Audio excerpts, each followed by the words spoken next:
So this section of the lecture will cover a different kind of cell division called meiosis. Meiosis is a really special kind of cell division, and it happens much less often, I think I can safely say, than mitosis. But meiosis serves a really important purpose in that it produces cells that are haploid. Now most organisms, a lot of organisms are diploid, so in this image you see on the left hand side you see a diploid cell. 2N means two sets of chromosomes, and on the right side you see, sort of in a vertical column, 4 cells, and each of them has the letter N. That means they each contain one set of chromosomes. So one diploid cell produces 4 haploid cells.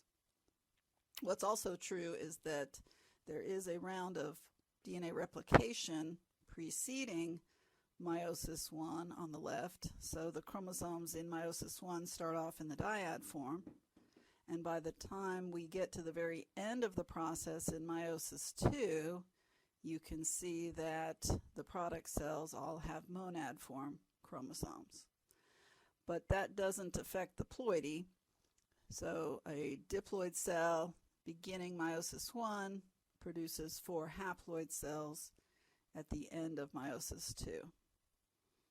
And these names, meiosis I and meiosis II, refer to the 2 actual divisions that happen as part of the entire process that we call meiosis.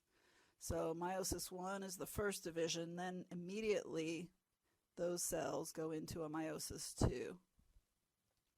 And so there's 2 back-to-back cell divisions that are part of meiosis. And meiosis I we call the reductional division because, as you can see in this overview slide, the initial cell, which in this case is diploid and most times is diploid, produces 2 cells kind of in the center of the image that are haploid each.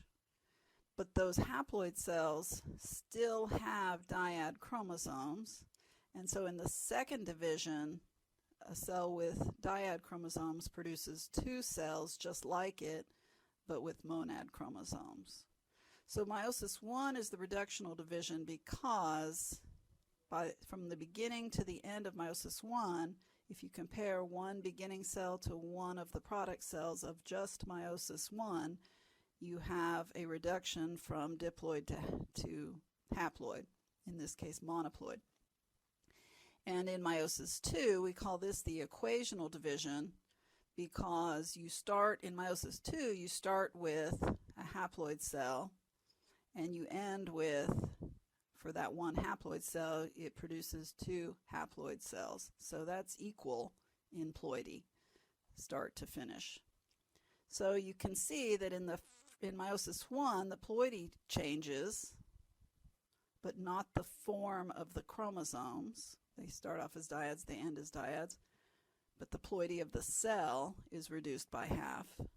In meiosis II, the ploidy does not change, but rather the form of the chromosome changes. So you go from having dyad chromosomes to having monad chromosomes in meiosis II. And this figure shows the events of meiosis I and meiosis II in more detail. And we are going to spend more time in lab on this. And also there's a animation link for you to watch. It is not the same as mitosis, and there are certain things that you want to pay special attention to. A lot of the important events in meiosis that are different than the other type of cell division, mitosis, happen in prophase I. So prophase I, you have your typical prophase events. All prophases have the disappearance of the nuclear envelope, the condensation of the chromosomes, the movement of the centrosomes to opposite ends of the cell, and the spindle formation. Those are true in meiosis and in mitosis. But then additionally in prophase I of meiosis, you have what we call synapsis of homologous chromosomes, and that means that the two copies of the same type of chromosome find each other in the nucleus. So the two copies of chromosome 1 have to find each other. They have to somehow move and find each other. Now, the way they move is really the spindle is helping them move. But it's amazing that they can actually find each other and recognize each other chemically. And then the two copies of chromosome 2 find each other, and the two copies of chromosome 3 find each other. So it's amazing that all of the chromosomes find their homologue, and they form a connection, and we call that a tetrad, T-E-T-R-A-D.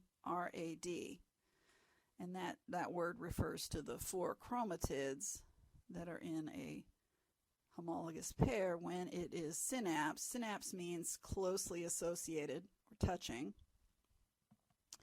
And so in this image you can see the tetrads, but they only show 2 tetrads in prophase I. Whereas in a human cell you would have 23 tetrads, 23 pairs of homologous chromosomes. And so you can imagine the nucleus is a pretty crowded place, but somehow each chromosome finds and chemically attaches to its homologous partner.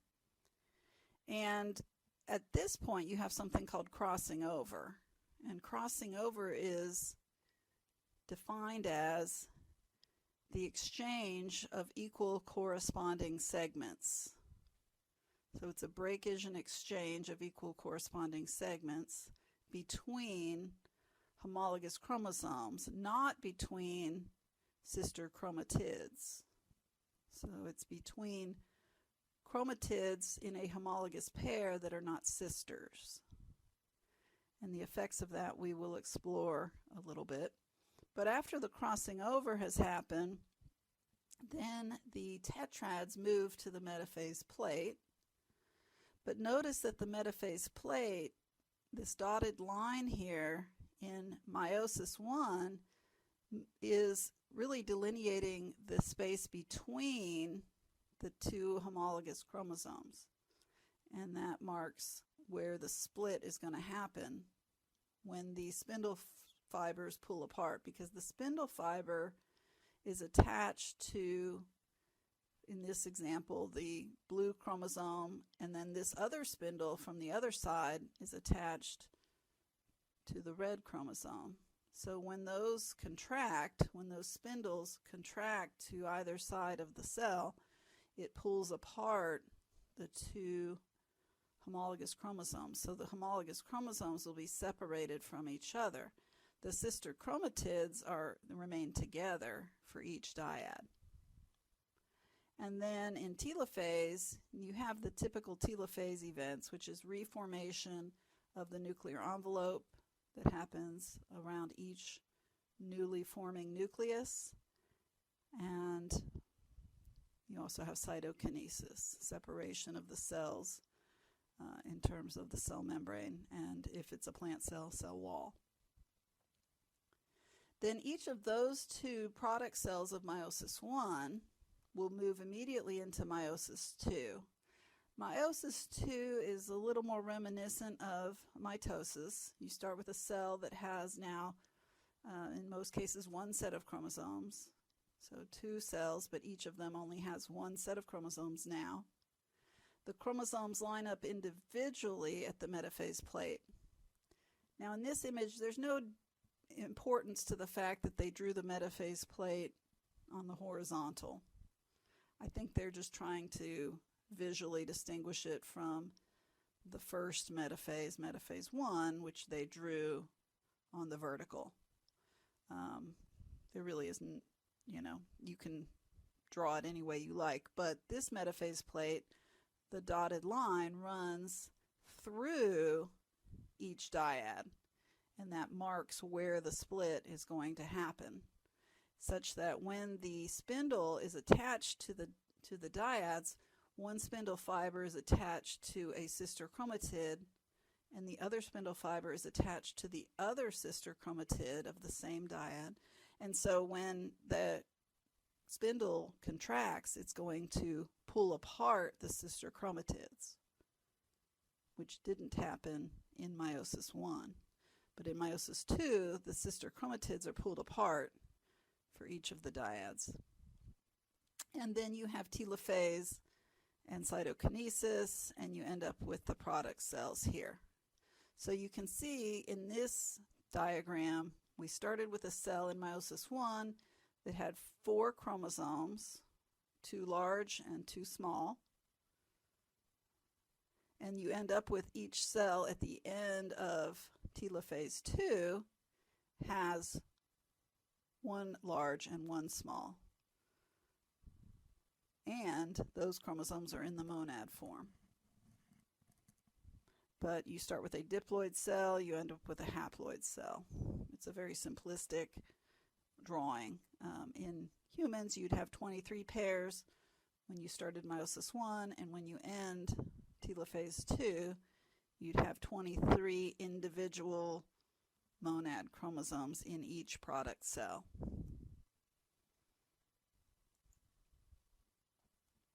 So the purpose of mitosis / cell cycle is different than meiosis. And the products are different. And this is really key, that you know what the purpose is for cell cycle and what is the purpose of meiosis. And I don't mean purpose in the same sense as what are the products. The products are sort of part of the purpose. The purpose is to produce haploid cells for meiosis, for example. But what's the other purpose? Kind of the big picture. The big picture purpose of meiosis is part of the sexual reproduction cycle of the whole organism.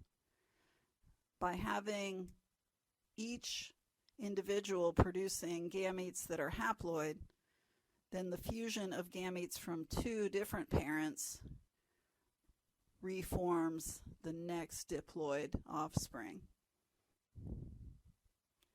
But the purpose of mitosis is different. Mitosis is just a cloning. C-L-O-N-I-N-G. Cloning. You start with a cell that's diploid, you end with 2 cells that are diploid. You can start with a cell that's haploid and end with 2 cells that are haploid. That doesn't happen in animals, but actually it does happen some in animals, but not in humans. But in plants and fungus, it happens all the time. You can have mitosis with any cell. It doesn't have to be diploid. It can be monoploid. It can be octoploid. It can be hexaploid. But whatever you start with, after 1 round of the cell cycle, you got 2 of those. And mitosis can keep going. You know, the product cells can go back into the cell cycle. That's why it's a cycle. Meiosis is not a cycle.